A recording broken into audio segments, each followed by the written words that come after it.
Are you struggling to get views on your YouTube channel, even though your videos are good? Well, most businesses think that YouTube is all about flashy edits and perfect thumbnails and trying to go viral, but that's why it feels so flipping hard. Meanwhile, you see other channels blowing up with the simplest, the most boring videos drawn out on things like whiteboards with handwriting so bad it makes a doctor's note look neat, and you think, how are they getting away with it? Well, the reason this low-effort content works so well now is because inside those boring videos are 4 foundations that most people can't see, but viewers always pick up on. And taking this approach landed me my second silver play button. So in this video, I'm going to show you why making boring videos works so well now, why they are the easiest way to grow a business on YouTube, and why this approach is only going to become more important next year. All right, so first, let's just look at what a boring video actually is and why they will grow a business's channel. So boring videos are things like Nick here makes, who grew his school community to over $300,000 a month just from driving YouTube traffic at it. They're what Hamza used to become one of the fastest growing self-help channels of all time and make millions. They're what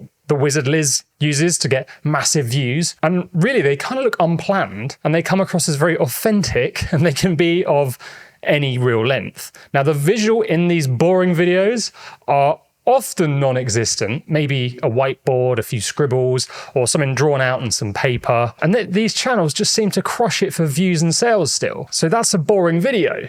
But does that mean all you need to do is just whip out your camera and talk authentically to it? Absolutely not. That is the worst advice out there, because the people who win with boring videos aren't winging it. They're applying 4 foundational things that most people completely miss out on and can't even pick up on. And these are the 20% of actions that drive 80% of the results and make boring videos work so well. So now I'm going to show you what these 4 foundations are and how to use them, as well as why this will generate you more sales over the long term. All right, so the first of our 4 foundations of a boring video harnesses something called viewer expectations. And messing this up is one of the biggest reasons videos don't get views. So let me show you how this works. Which of these videos on screen generated hundreds of thousands of views? Well, the answer is the boring one. Surprise, surprise. But how, when all of these other ones have much slicker packaging, right? Well, this is Nero knowledge. He grew his channel to 100,000 subscribers in like a few months, and he's making millions from it. And when he blew up, everyone was like, how's this guy getting traction, Ed, when he's making videos that remind me of school? Well, the reason is because his thumbnails and the length of his videos set expectations that you're going to get a simple deep dive whiteboard video if you click on it. And then in the video, he just delivers on that and matches those expectations. Now, if you'd used a thumbnail like this and then given them a whiteboard video inside, this potentially wouldn't work, because people who don't like long, slow whiteboard videos would have gone, nah, this isn't for me, after the click, just based on that, meaning the video might get less traction. So viewer expectations isn't the same as clickbait. Clickbait is basically when you don't deliver on the promise. This is more about giving viewers the style of content they love and making it very clear your video is that style in the packaging. I get all of my clients to focus heavily on a few key areas in videos now that massively impact viewer expectations. The next foundational element of these boring videos that makes them work so well is they're not designed to be watched. They're designed to be listened to, meaning you can have them on in the background, or whilst you're making dinner, or whilst you're going for a run. They're basically podcasts. And if you don't have to watch a video for it to work, that gives them 2 big advantages. It gives them more chances of being played because people can just fit it around their lives. And then it gives them more chance of building even more watch time as a result. And then the third foundation of boring videos is reducing what's known as cognitive load. So you've probably been told, give tons of value in every video you make. And as a result, most people can cram in way too much information to a video. But when a video is overloaded, it increases something known as cognitive load. Basically, this means the viewers have to think a lot harder just to keep up. And that mental strain can make them switch off and leave. And that's why teaching in a video is just not about dumping everything you know. It's about making key ideas stick. And the best boring videos do this in 3 ways. The first is they often just tell a heck of a lot of stories, because stories teach people without spiking cognitive load, meaning someone can be cooking dinner or driving and still follow along and learn because the story paints pictures in their minds. And once you create a visual in someone's head, you don't really need much else. They then use something that I call the rule of 3s. So experts often fall into the curse of knowledge, which basically means they think about every tiny little detail and how important it is to share. But research shows people can only hold about 4 chunks of new information at once. So when you are planning your video and you're thinking, how much information should I give in this step? Don't go more than 3. Now, this doesn't mean you can only have 3 bits of information in a video.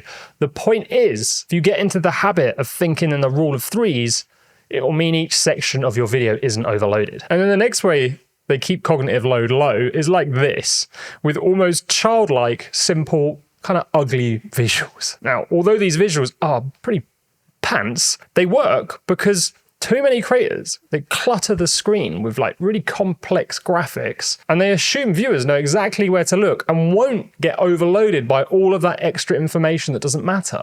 Whereas boring videos often only highlight or include the thing that matters in the visual, meaning people have to use way less brain power to understand it. Now, here's a little trick I have to help you work out if your video is spiking cognitive load. So go and watch your last video and just pay attention to when you feel like you have to focus harder to keep up. That's cognitive load spiking. And if you're feeling it, your viewers will be 10 times more too. And that brings us on to the final foundation. And I think it's probably one of the most underrated secrets to success. All right, so when you're making a video, do you worry to yourself, what if someone argues with what I'm gonna say? What if people don't believe me? When you think like that, it comes across in the way that you present and the words that you say. And as a result, this can massively impact your own credibility. So for example, if you say, maybe this will work for you, or it can get amazing results, that lack of certainty in your words can wreck your credibility. Whereas if you switch your words to this will work for you and this always gets amazing results,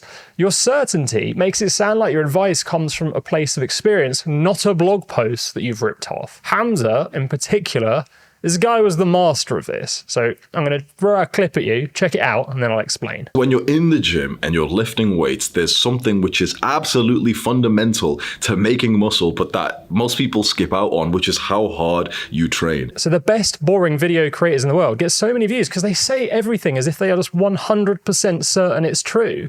And that makes them more believable and makes the content more engaging. Okay, so now you know what boring videos are and why they grow channels. Let's look at how they're going to grow your business faster too. So most people think YouTube only works if you get hundreds of thousands of views. But to do that, you basically have to become a full-time YouTuber who is obsessing over every second of your video, and you're going to need to spend weeks just making one. And I know that because that's what I used to do, and it got me millions of views, but it left almost no time to run my business. But not having time to run a business isn't the only problem with chasing mass views. It's actually less profitable than boring videos. So check this out. So I took a ton of data from RevTrack, my software, that's currently tracking sales across over 500 million YouTube views, and I discovered this. So look at this graph. So let's say channel A decides to go the viral route with the aim of getting 6-figure views per video, and they pour a huge amount of effort into each video, so much so they can only post one a month. And what you can see on the graph here is a 10-year timeline,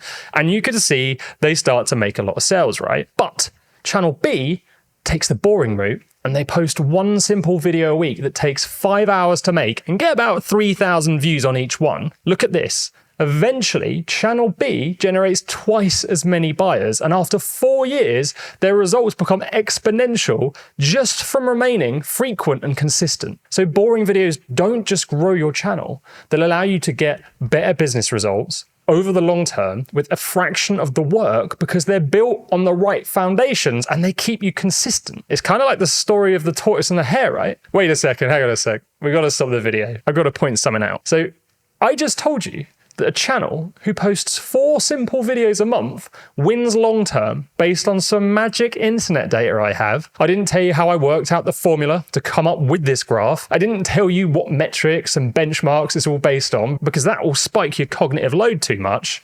I just said, this is how it is. And you believed me because I said it with such certainty. So can you see how powerful these foundations are? And that brings us on to the most important reason you need to make boring videos now. So earlier this year, I spotted another creator in my niche who you might watch with a video title almost identical to one of my own. So I clicked on it and straight away I thought, do you know what, that sounds like me. And then I realized, wait, that is actually my intro with a few words changed. And then as I kept watching, I saw them using my examples, my research, insights I've picked up from half a decade were in their video, just rephrased ever so slightly. And then I went on their community wall and I found loads of my own community wall posts just run through A and lightly changed. Parts of their channel were basically 80% me and 20% machine. And you could basically see my fingerprints were everywhere. And that's when it hit me. If I can see the fingerprints and we share a very similar viewership, sooner or later the viewers are gonna too. And when that happens, their credibility is gonna vanish because you can spend years building trust, but wreck it in a single day. And this is why mastering the foundations of boring videos is the future, because boring videos are where your fingerprints show up the clearest, as they are your unique lived experiences, your stories, your certainty, your credibility. And in an AI-saturated world, most people are going to be lazy and they're going to just start recycling other people's work. But the genuine experts, the ones who make it clear they're not just another AI channel, are the ones who are going to thrive, because the moment viewers get a whiff that you are faking it, they're going to quit on you. And if you want to learn how to turn those views your boring videos get into buyers, check out this video next. And I'm going to show you how businesses are adding $20,000 to $100,000 a month mastering these foundations. My second silver play button. Whoops, cut that bit out.